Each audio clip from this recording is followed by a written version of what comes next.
Hey everyone, Rich here, hope you're doing well. Just want to welcome you to Blockville, which is a city builder we've been making over the last year on the side of our other games, Gunsmith and Junk Punk. I know a lot of you will be watching this, you'll be following us and wondering, wow, you guys are working on a lot of projects. I'm going to put up a second video. I was just a minute ago explaining how we managed to do so much work and how we managed to work on so many titles simultaneously, but I will make a video addressing that. I think I'll put like how we run our game studio. I think is probably a good title of that video, because I was talking about it whilst demonstrating this, but I feel maybe it's for another video, so I'm going to do it in that. Anyway, so welcome to Blockville. Now Blockville is a game that we started when we were in a good position, we had time and finances, and finally in a way a bit of a dream come true for me, because I had no time pressure to design and create a game, which has been something that I've never really had. There's always been time pressure or financial pressure, so we've been able to take our time and just have a small, this is like our on the side game when we've been a bit bored working on either Junk Punk or Gunsmith, because sometimes like anything, it just gets a bit too much and you want to change it up. So we thought, instead of making a weapons manufacturing title or a end of the world apocalyptic title, let's make something a bit more fun, and a bit more colourful, so it's not so grim all the time. So this is Blockville. Now, what is Blockville? I would describe it, since I've been describing it to people over the last few weeks and months, as South Park the city builder, because my main goals, and one of which we are working on now but is not implemented, is basically you have a city, and I'm just going to start building the city while I chat, and then you can check it out. You have a city that is based on your childhood toys, right? And all of those like cool little wooden blocks and wooden toys and plastic train sets and stuff that you got with the the wooden tracks, we've got all of that in already. Some of the UI is still a bit work in progress, so you have to bear with me, but yeah, so, and I'm also going to cheat just to give you guys a demonstration, so I can just do this quickly. I'm going to unlock the buildings. I'm going to fill my resources, and I'll still do this all so you can see it. But yeah, so basically people are arriving. Nice.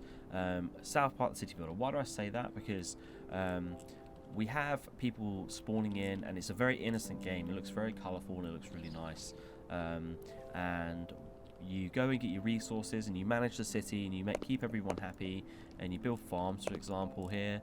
I'll build a couple of farms, and I need to check I'm recording again. Let me make sure. Yes. Okay. I did this again the other day. I'm going to ignore resource costs actually.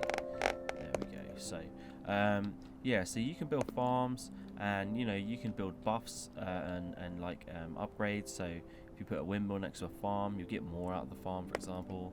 People will go and work on the farm automatically. In fact, they'll give you little comments about if they're happy or not. We're still working at the moment on, for example, you have a police officer and he'll be like working on the farm. So eventually they'll switch over and they'll become different people according to like the texture and the work that they're doing. So they'll have farmer textures rather than police texture. But right now it's whip. So yeah, you have your town, and I'll just place some buildings and show you around. You have 4 different types of houses at the moment, which I'm working on. I think I'll make these a bit bigger. And the nicer they are, the happier you are. It's all about the happiness meter in this game.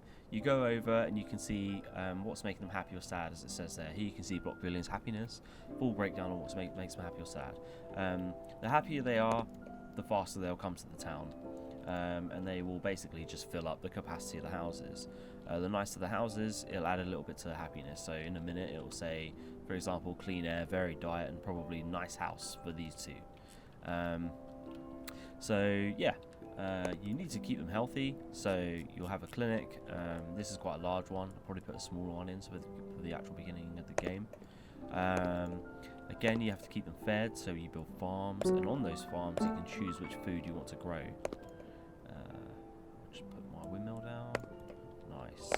And the whole idea of Blockville is to be simple, fun, but also funny, and I'll get onto that in a sec. So again, you can change what you want to grow. So pumpkins or tomato, for example. You've got food storage to increase the food capacity, and you've got like fishing hearts, so you can go and get fish. And all the resources come with the same mechanic, and it's something that I've been working on with my design of games. Is for example, we get so excited when we make games like Junk Punk or Gunsmith, and we're like, okay, cool, so let's put this in, let's put that in, let's put this in. But what I've noticed is teaching people too many game mechanics is actually quite frustrating and quite hard for us to teach, and also for people to understand. So every single resource, well, firstly, everything in this game is a resource. Everything you can see is a resource. The trees, the flowers, the coal, the plastic, the fish, and anything else I want to put on the map, I want it to be a resource or some kind of interactable. So the whole world is like alive, basically. And here we have a fishing hut. So you've got this little radius that's cool, and then when you go over it, the number will increase. And that number is for all resources. So you can you know, give it a little spin, see what you get, and then move it and angle it and go, okay, cool, good place for fishing hut, 54 fish, happy days, right? And then there's a couple of cool things like get some honey. You can place that in the middle of the flowers. It's a bit OP at the moment because, you know, you can get 100 honey. The max you can get off of any building is 100, but you can get like 100 like almost anywhere with this. So it's a little bit OP. I need to try and you know, just balance it a bit, but hey. So you can have your farms, your honey farms and all of that. The more food you have, the happier people are again. So varied diet 15. You scroll over the food, it will show you the food. Just the placeholder icons up here for now that I'll be removing. We have a full day-night cycle as well. In fact, I think it looks really nice. We spent a long time making it look good. We pulled it over from Junk Punk, the same system, and then just customized it a bit more, up the optimization because it's a city builder. Just lowered it a tiny bit, but it looks lovely, really happy with it. And a big shout out to the system that we use. I can't remember, say shout out. It's a dynamic weather system. I think it's Ultimate Dynamic Sky, and you can look it up on the Epic Store. It's an amazing plugin. It takes quite a bit of tweaking, but generally out the box it's not too bad. We tweak it a little bit just for performance and to get it working obviously with our game, so we can change it on the fly and all that kind of stuff, but generally it's great. So big shout out to the developer Ultimate Dynamic Sky. Sorry, I can't remember your name. And we also still need to put in the credits, so apologies for that, but we will get on that very soon. Aurora Borealis, obviously, is another another thing we can put on, localized entirely in Blockville. The city reacts to day and night. It also has dynamic weather as well. So also, of those of you that have been asking for lights in Junk Punk, I use Blockville as my test bed for real-time dynamic lighting in Junk Punk. So I have the solution for all of you Junk Punk players there to be able to place lights. Look at me go. So I will be dragging this tech over to JP soon, and you'll be able to place lights in one of the updates as well. But that's been a really good way for me to test out how to do this without interfering with the Junk Punk system too much. But yeah, so the town reacts to day and night. People need to sleep, people need to eat. They will eat twice a day. And you know, we've I guess something that kind of sucks with us is we don't market soon enough. We don't tell people what we're doing soon enough. It's just been because we've been so busy. The company was super rocked during COVID. We had to leave our office. We like, for some people, if you were a remote working studio, super. But we weren't. We did actually have an office at one point. So over that year, nightmare. We had quite a financial hit with all of that, and quite a production hit, and all of that kind of stuff. It wasn't good. But we recovered, and we weathered the storm, and we managed to get Junk Punk out at the end of it, so happy days. But I'll go on about that in the other video, I guess, and I'll link it. Yeah, back to Blockville. So Blockville, we wanted to make a really cool game where you have to still make food, make production items, you know, gather resources, and just build the town generally. We've got 34 population, so what I'm going to do is I'm just going to start off with the huts, and huts are like the small versions of things. So you can have a lumberjack hut and the plastic hut, and again it follows the same radius system, so you just find the best radius for these things to begin with to maximize your resource gain. And we put some cool particle effects when you place stuff.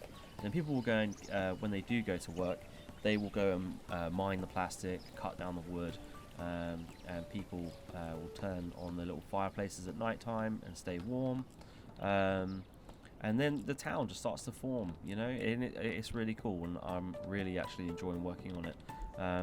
Obviously, we have, I call it the imagination tree rather than a research tree, and it's huge at the moment. It needs a redesign because we were like, oh, let's make this awesome circular thing, and we've added so much to it that it just branches out like crazy. So I think what we're going to do is like add sub branches, and you know, we're gonna make this a bit better than just one line firing downwards, you know.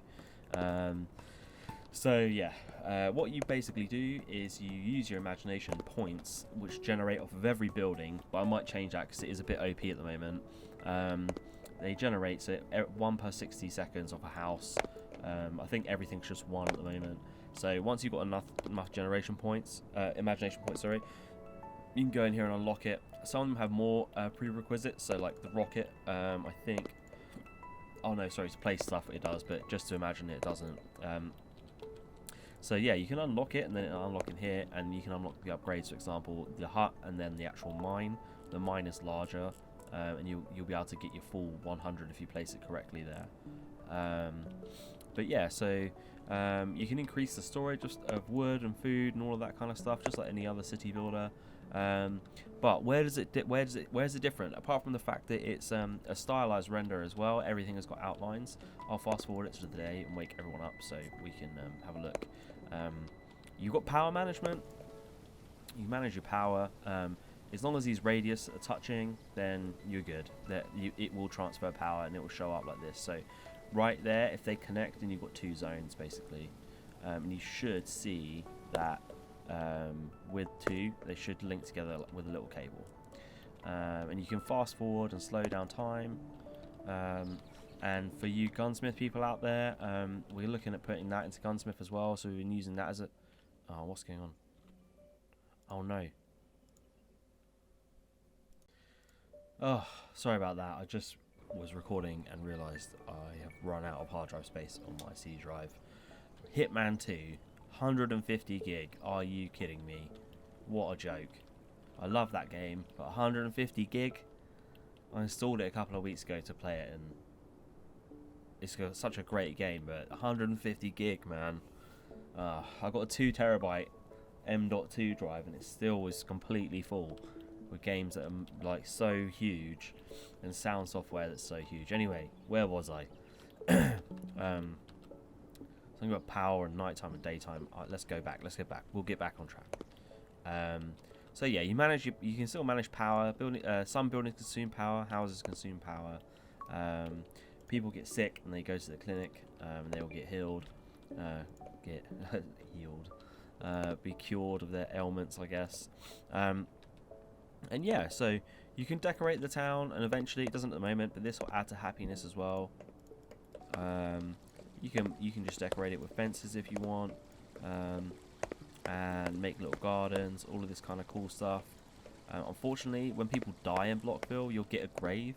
The graves are kind of like a resource, so you will essentially earn these as they pass away, right? So you can have triple if you have a lot of deaths for whatever reason, and you can eventually decorate around the trees as well. Now trees, you can demolish a tree. You can demolish them for wood gain. If you want to clear the land, you can plant them back. They cost just as much as they are to plant as they are to place, because otherwise you can just cheat the system. Everyone goes to work at 9 AM roughly. You can change this with our regime panel, but I'll go into that in a minute. And yeah, so the town, the base building system, and the city is done. That kind of system is done. We made some awesome stuff like the train track. I will just place this stuff so you can see it, like the plastic mine, the timber, the sawmill, which gives you a way bigger radius. this is a good idea to show you the notification system. So we've got a nice notification system up here on top left, which shows you building has no power, and you click on it and it'll take you there. So these nice things as well that we added to the game just because we were looking at what we're not doing right, how we're not telling people what's going on, for example. Yeah, just solving all these little quality of life issues. That's something that we've always wanted to improve. And so we've got a nice little power network, and our town's starting to take shape, and you've got plenty of plastic coming in and wood coming in. Now, I guess that kind of takes me over to the regimes panel for a second. And you can also have a florist to get flowers, which is quite cool. And you can use the flowers to put little flower plots down. So if you want to decorate even more, then again, that's pretty cool. And they all link up, so if you snap it, it will all snap. And you can do it even more precise on the keys. So if you want it like that, perfect. There you go. So it starts to look really cool. I will show another work in progress as well, actually. Yeah, there's quite a few work in progresses to show. But it brings me on to a regime, right? What I want to do and what we have been working on is making sure that what is day and night is still an entertaining thing, because we were going through this design phase where I was like, well, what happens at night time? We went and played some other games. It's like not much really happens at night, but this game has a night time and it's quite extensive. So we put in a regime where you can choose what they do, and for example, leisure is something they can do at night. Now this needs to be tweaked. The default plan needs to be tweaked, but you can. They will obviously sleep, and if they're not tired, then that's great. And then basically they have leisure time after work, and leisure/work means if you're not at work, you can just go and do whatever you want, like at leisure time. So 6 till 9, for example, I can set that as leisure, and then send them home. They can sleep at 11. So what does that mean? Well, that means that you can go here, and there's only 3 buildings at the moment because we're still making the system, but it means you can then start placing like bowling alleys.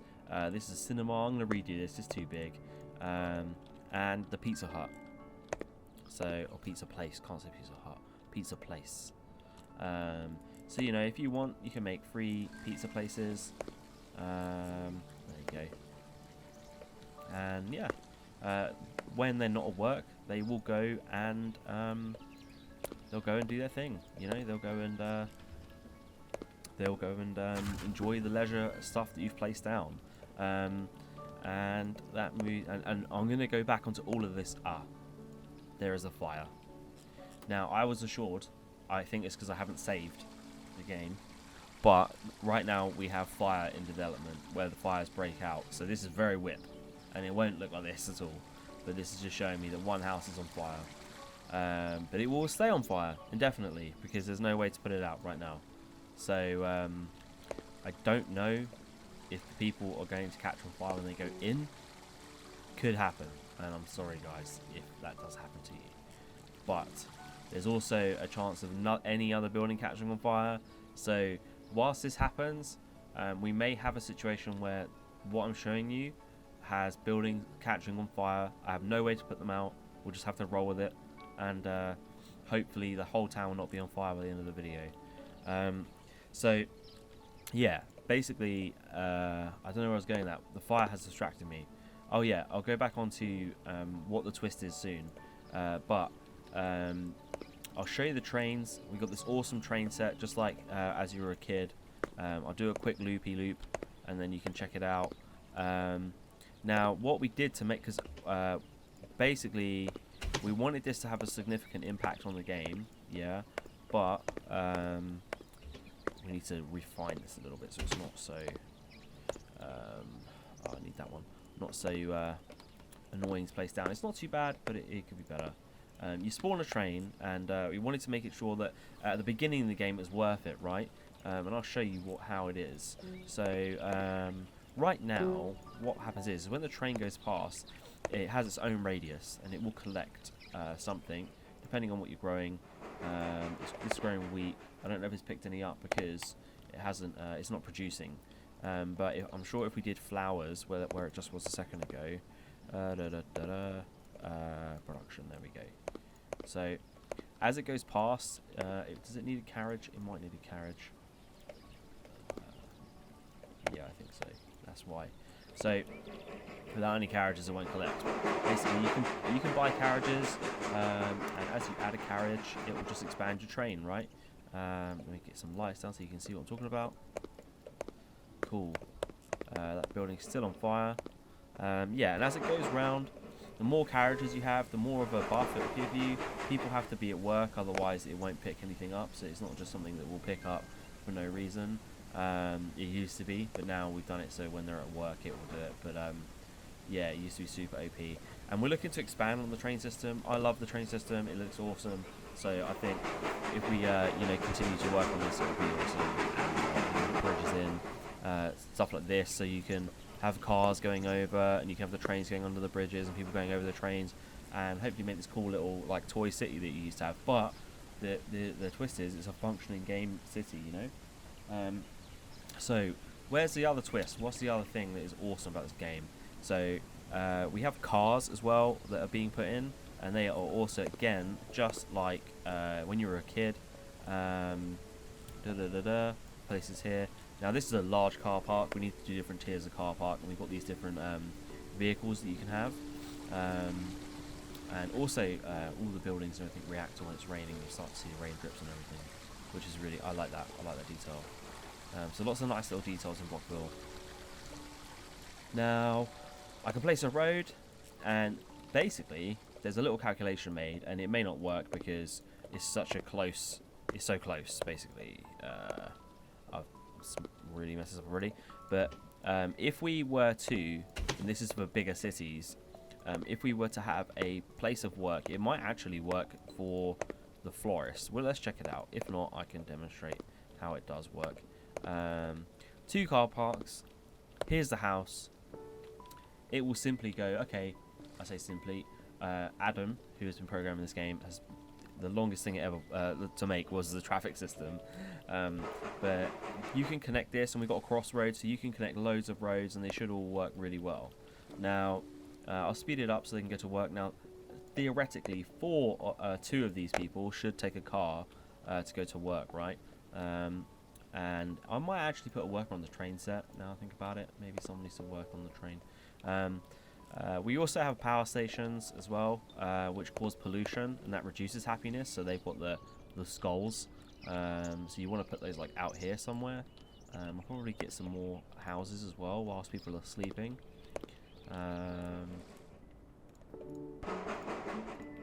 Cool, now more people can arrive.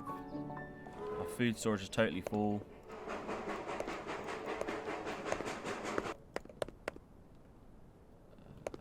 Max food. Cool. Oh, phone. Sorry guys, 1 minute.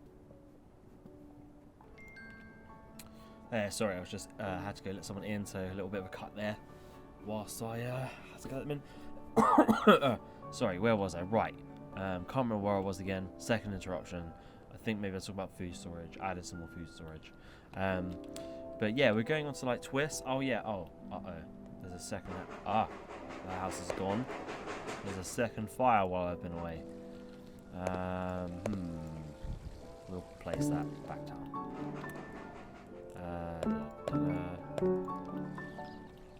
Right, so hopefully we didn't see them go to work. I need to skip the day again, but they should take the cars. That was it, cars. I was on about cars. Yeah, so hopefully there you go. Boom, really quickly. We'll see them when they come home for sure. They work. So what happens is they basically just go, okay, it's way faster to take the car than walk. So they go to their nearest car park and get a car. They're just red cars at the moment, but they'll randomize to these cars as well. So that's cars.